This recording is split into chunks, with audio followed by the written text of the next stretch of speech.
Hi team, Miss Vaughn here to talk to you about what you're going to be doing today with the sub. First things first is that your phone should be in the pockets. Also, you should be in your assigned seat. And if you say to yourself, I don't know where I sit, I'm going to pull up a slideshow to show you. So we have the seating chart that is here. It's also in Canvas. If you get confused, everyone should be in their assigned seat. Rocco, you're not on the seating chart. You, though, remember you're in the back middle grouping. So you're next to Same. So you sit there. Apologies that you're not on here. Where it says no one, that's wrong. It's you, Rocco. You sit there. Okay. You have two things that you're going to be working on today with the sub. The purpose of these assignments is to get you comfortable with the process of reflection. So I told you all on Tuesday in class that's something that you should get comfortable doing. So you're going to be doing that. And then the other thing that you should get comfortable with is not being attached to any right or wrong answers, but being able to show your thinking process. So it's almost like, I don't really care what you think, but I need to know that you've gone through the intellectual integrity moments to bring you to your final thoughts. And so this is a practice of that. It's also to introduce you to the TOK 12 concepts. The TOK 12 concepts are going to be the big ideas that your exhibition is going to be rooted in, and they're also going to be big ideas that you should be mentioning in your prescribed title that you write at the end of your senior year, your first semester of senior year. Okay, first thing is a journal entry. So you have a notebook that is reserved solely for TOK.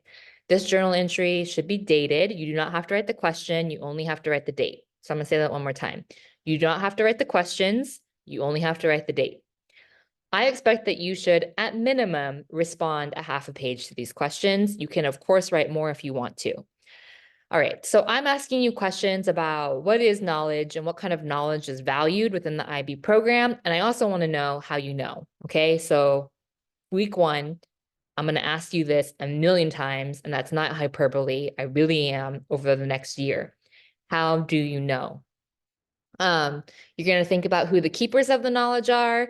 You're going to think about the dynamic between teachers and text, and then also students, and how knowledge gets spread, retained, encouraged. Maybe even there could be like some pushback against knowledge as well. So I want you to think about that. I also want you to think about, okay, if we are insiders here in the IB program, what are some things that are underrepresented in terms of knowledge? Like whose perspectives are we not getting within the IB program? And then lastly, if you do anything fun and cool outside of school, what other kinds of knowledge do you think, or like how does the knowledge in IB compare or contrast to the knowledge that you have in these other things that you do? And when I say other things that you do, it could be singing, it could be, I don't know, navigating social media, bird watching, a sport, a musical instrument, dancing, writing, whatever it is that you do. Does knowledge and whatever that thing that you like to do, putting together outfits, does that knowledge that you do, does it function in the same way in whatever your interest is versus how knowledge functions within the IB program? Okay, the second thing that you're going to do is this TOK core concepts assignment. So if you checked out when you were like, dumb, Miss Vaughn, I know how to do a journal entry, you need to check back in right now.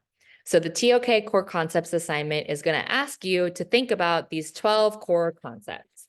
So I would say that in terms of a hierarchy does not really exist for these terms, but I do think that some terms are more pertinent to other ways of thinking than others. So you are going to choose what you think are the two that are most important for establishing knowledge.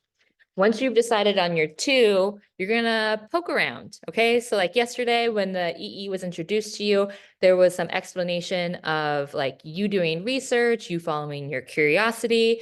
And what Ms. Snow did not mention is that sometimes you're gonna come to some dead ends, or sometimes you're gonna have to really wade through some confusion in order to get to that clarity. So you guys are gonna have some practice with that here with TOK. All right, so if you go to the slideshow in Canvas and you click this hyperlink here, it's going to take you to the 12 TOK core concepts. You're going to open it up and you're going to poke around. So if you click all these different hyperlinks, it's going to take you to these longer documents. So if I'm doing this assignment and I say to myself, I think that the most important concept is objectivity. So if I click that, it's going to open up this document about objectivity. I'm going to take the time to read through this really thoroughly. So you can take notes here on this handout, or you can take notes in your notebook, but you need to be taking some notes on because we could maybe define what objectivity is without looking at this, but we really want to understand, okay, how does TOK want us to really consider objectivity?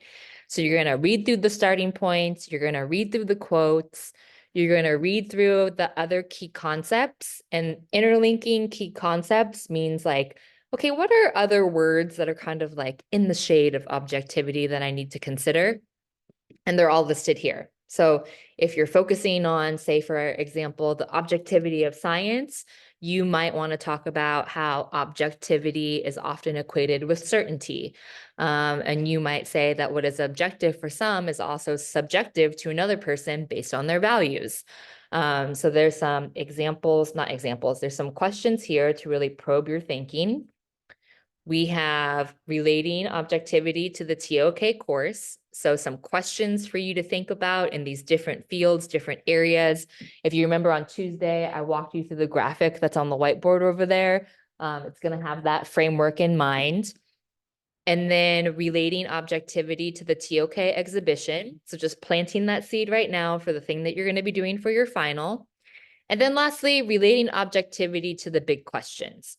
So the big questions are almost unanswerable questions. And we're not expected to answer these questions by the end of the semester, by the end of this year, maybe even by the end of our lifetimes.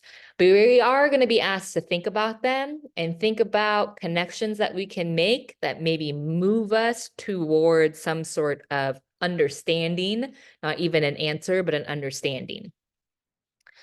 Okay, so then you're going to scroll down even further and you're going to look through all of these different media sources. So there's so many different media sources here.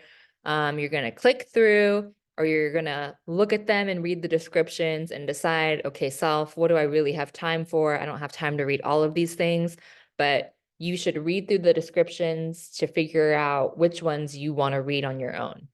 Once you've chosen two, and you can mix and match here, you can take two sources from one big question, or you could do one big question, one source, another big question, another source.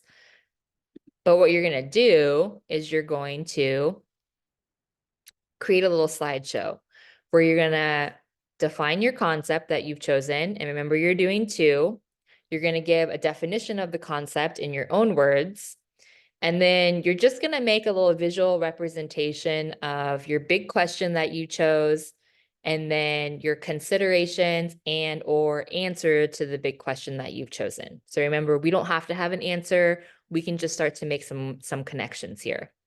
You're going to include your source and then two quotes from that source that connect to that big question or work towards that big question. Okay.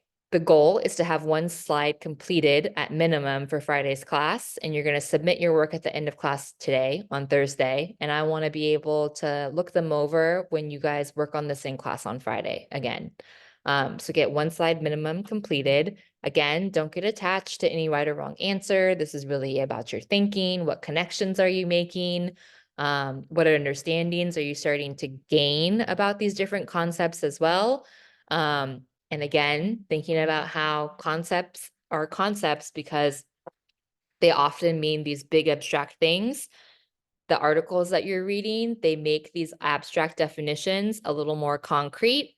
And that's going to be essential to you and your writing and your exhibition in the future.